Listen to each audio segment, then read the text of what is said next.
ওয়ালাইকুম রহমতুল্লাহি ওয়া বারাকাতুহু। আজকে একটা বশীকরণ কাজ নিয়ে হাজির হলাম, যেটা দূরের থেকে আপনি কাজটা করবেন। তো এই কাজটা করলে ইনশাআল্লাহু আজিজ আপনার ভালোবাসা মানুষের মন যত ইস্পাতের মতো, যত শক্ত হোক না কেন, কঠিন হৃদয় হোক না কেন, তার মনটা মোমের মতো গলে যাবে এবং সে ইনশাআল্লাহ নিশ্চিত আপনার কাছে চলে আসতে বাধ্য হবে ইনশাআল্লাহ। সরাসরি কিতাব থেকে দিয়ে দিবেন ইনশাআল্লাহ। এবং আজকে ভিডিওতে পাবেন সম্পূর্ণরূপে কাজটা আপনি কিভাবে করবেন, কখন করবেন এবং কাজটা করতে আপনার কতটুকু কি লাগবে এবং কাজটা করতে আপনার কী মালামাল লাগবে এবং কাজটা করার নিয়ম কি, কোন পদ্ধতিতে কাজটা করলে আপনার ফলাফল আপনি নিশ্চিত পাবেন। এইটা ভিডিওটা সম্পূর্ণ দেখলে আপনি নিজেই ইনশাআল্লাহ কাজটা করতে পারবেন, আশা করি ইনশাআল্লাহ। তো যারা এখনও ভিডিওটা লাইক দেন, একটা লাইক দিয়ে রাখেন। যারা চ্যানেলটি সাবস্ক্রাইব করেন না, অবশ্যই সাবস্ক্রাইব করে বেল বাটন অন করে রাখবেন। বন্ধুদের মাঝখানে শেয়ার করতে বলবেন না ইনশাআল্লাহ। যারা নিজেরা করতে চান তারা সম্পূর্ণ ভিডিওটা ভালোভাবে দেখে নিয়ম বুঝে তারপরে কাজটা করবেন ইনশাআল্লাহ। আর যারা আমাকে দিয়ে করাতে চান তারা স্ক্রিনে দেওয়া ইমো নাম্বার, হোয়াটসঅ্যাপ নাম্বার দেওয়া আছে, আমার সাথে যোগাযোগ করবেন। গ্যারান্টি সহকারে আল্লাহ পাকের কালাম দিয়ে ইনশাআল্লাহ কাজ করা হবে ইনশাআল্লাহ ইনশাআল্লাহ ইনশাআল্লাহ। তো আসেন মূল আলোচনাতে যাই। আপনি যদি আপনার ভালোবাসার মানুষটা আপনার কাছ থেকে বহু দূরে, তাকে আপনার কাছে আপনি হাজির করতে পারেন না, বহু চেষ্টা করছেন, কোনো মতেই তাকে আপনি হাজির করতে পারেন না, আমি আপনাকে অনুরোধ করব আল্লাহর কোরআনের এই কাজটা আপনারা করেন, আল্লাহ কালাম দিয়ে কাজটা করেন। সকল তন্ত্র মন্ত্র শক্তি যেখানে শেষ, আল্লাহর কালামের শক্তি সেখান থেকে শুরু ইনশাআল্লাহ। ফার্জি সে যত শক্ত হৃদয় হোক না কেন, সে আসতে বাধ্য হবে ইনশাআল্লাহ। তো আপনার কাজটা করতে লাগবে কি, এক নম্বরে আপনার লাগবে অরিজিনাল মেশকাত আপনার কালি। এক নম্বরে আপনার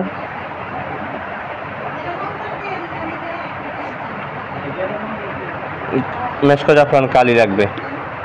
দুই নম্বরে লাগবে আপনার একটা ডালিম গাছের ঢাল দিয়ে একটা কলম বানাবেন, একটা কলম। তিন নম্বরে আপনার লাগবে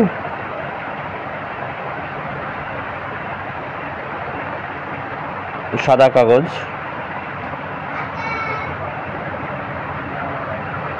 যদি আপনি চান যে আপনার কাজটা আরও শক্তিশালী করতে, যে কাজটা আপনার যেন আরও পাওয়ারফুল হয়, সেক্ষেত্রে আপনাকে ভোজপাত আপনি সংগ্রহ করেন।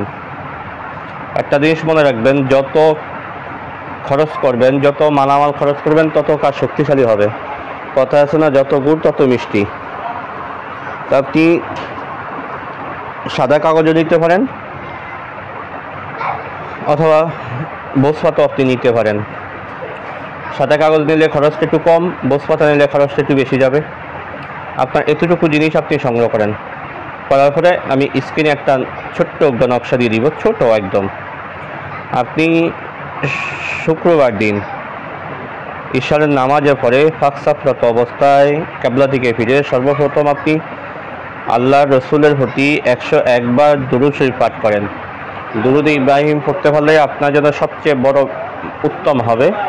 আর যদি দুরূদ ইব্রাহিম পড়া আপনার জন্য সম্ভব না হয়, সেক্ষেত্রে আপনি আল্লাহুম্মা সাল্লি আলা মুহাম্মাদিন সাল্লাল্লাহু আলাইহি ওয়াসাল্লাম এইটাও পড়তে পারেন। যদি এইটাও আপনি পড়তে না পারেন, তাহলে শুধু সাল্লাল্লাহু আলাইহি ওয়াসাল্লাম সাল্লাল্লাহু আলাইহি ওয়াসাল্লাম, শুধু এই দুরূদটা আপনি পড়তে পারেন। তবে দুরূদ ইব্রাহিম পড়লে সবচেয়ে ভালো হবে। তো 101 বার দুরূদ শরীফ পাঠ করে স্ক্রিনে আমি যে নকশাটা দিয়ে দিব, এই নকশাটা সরাসরি কিতাব থেকে আমি দিয়ে দিব ইনশাআল্লাহ ভিডিওর মাঝখানে। এই নকশাটা আপনি 7টা নকশা লিখেন, 7টা নকশা লিখেন, শুধু 7টা নকশা লিখে আপনার কাজ হলো কোরআনুল কারীমের ভিতরে একটা সূরা, যেই সূরাটার নাম সূরাতুল ইখলাস, কুল হুয়াল্লাহ সূরা। এই সূরাতুল ইখলাস আপনাকে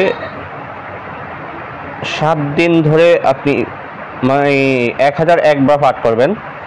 এটা আপনি একদিনও পাঠ করতে পারেন, ইচ্ছা করলে আপনি 2 দিনও করতে পারেন, 3 দিনও করতে পারেন, 7 দিনও করতে পারেন, 10 দিনেও করতে পারেন। তবে উত্তম পদ্ধতি হলো একদিনে পাঠ করা। যদি একদিনে আপনার পক্ষে সম্ভব না হয়, সর্বোচ্চ আপনি 7 দিন পাঠ করেন, মানে 7 দিনে আপনাকে 1001 বার আপনি আমলটা কমপ্লিট করতে হবে। যদি তাও সম্ভব না হয় সর্বশেষ হিসাবে আপনি 10 দিন পাঠ করতে পারেন, অর্থাৎ দৈনিক 100 বার করে। তবে আপনার জন্য উত্তম হবে একদিনে পাঠ করা। একদিন না পারলে আপনাকে 7 দিনে উপর না যাওয়াটাই আপনার জন্য উত্তম হবে। আপনি সূরাতুল ইখলাস কুল হুয়াল্লাহ সূরা পাঠ করে এই নকশাটার উপরে ফু দেন। প্রতিবার ফু দেওয়ার সময় বলবেন যে আল্লাহ আমি অমুকের ছেলে অমুকের মহাব্বতে, অমুকের কন্যা অমুককে, অথবা আল্লাহ আমি অমুকের কন্যা অমুকের মহাব্বতে, অমুকের ছেলে অমুককে আমার বাধ্যগত করে আমার কাছে হাজির করো। এই কথাটুকু আপনি মুখ দিয়ে বলে তারপরে ফু দিবেন। আপনার যখন আমলটা কমপ্লিট হয়ে যাবে তখন আবার 101 বার দুরূদ শরীফ পাঠ করেন, পরে আপনার টোটাল আমল কমপ্লিট। আমল যখন কমপ্লিট, আপনার কাজ হচ্ছে প্রতিদিন ইশারের নামাজের পর থেকে রাত 12টার মধ্যে, ইশারের নামাজের পর থেকে রাত 12টার মধ্যে নির্দিষ্ট একটা সময় করে নিয়ে ওই সময় আপনি একটা তাবিজ সুগন্ধি তৈল মেখে, যেই যেমন বেলি ফুল আছে বা অন্যান্য যে সুগন্ধি ঘ্রাণযুক্ত যে তেলগুলো, এই তৈল মেখে একদিন একটা তাবিজ সলিতা বানিয়ে আগুনে জ্বালিয়ে দেন। এবার আপনাকে 7 দিন 7টি তাবিজ আগুনে জ্বালান।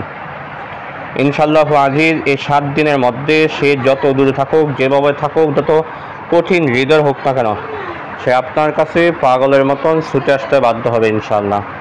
নকশাটা হলো এটা। যদি কোনো প্রেমিক তাহার প্রিয়াকে এরূপ করিতে চায় যে তার প্রিয়া যেন তাহাকে ছাড়া এক মুহূর্ত শান্তির নিশ্চিতে থাকতে না পারে, তবে নকশাটি একটি সলিতা লিখিয়া তৈল দ্বারা প্রদীপ জ্বালাইতে থাকবে। একাধারে 7 দিন আমল করিলে তার প্রিয়া অধীর হয়ে তাহার নিকট সাক্ষাৎ করিবে। ইয়া একটি অতি পরীক্ষিত তদবির, নাজায়েজ মতে ব্যবহার করিলে গুণাকার হইবে। এই তদবিরটা আল হুব্ব, এখানে নামগুলা লিখতে হবে, পরে আবার ফয়দা শাহাওয়াত লিখবেন। এটা খুবই পাওয়ারফুল একটা কাজ, পুরাতন একটা কিতাব থেকে, কিতাবের নামটা আমি উল্লেখ করবো না, তবে অনেক পুরাতন একটা কিতাব থেকে কাজটা দেওয়া হলো। যারা সঠিকভাবে কাজ করতে পারবেন ইনশাআল্লাহ ফলাফল নিশ্চিত পাবেন। আজকে আলোচনাটা এই পর্যন্ত থাকবে, দেখা হবে পরবর্তী ভিডিওতে, সেই পর্যন্ত আমার সাথেই থাকেন। ওয়া মা তাওফীক ইল্লা বিল্লাহ। আসসালামু আলাইকুম ওয়া রাহমাতুল্লাহি ওয়া বারাকাতুহু।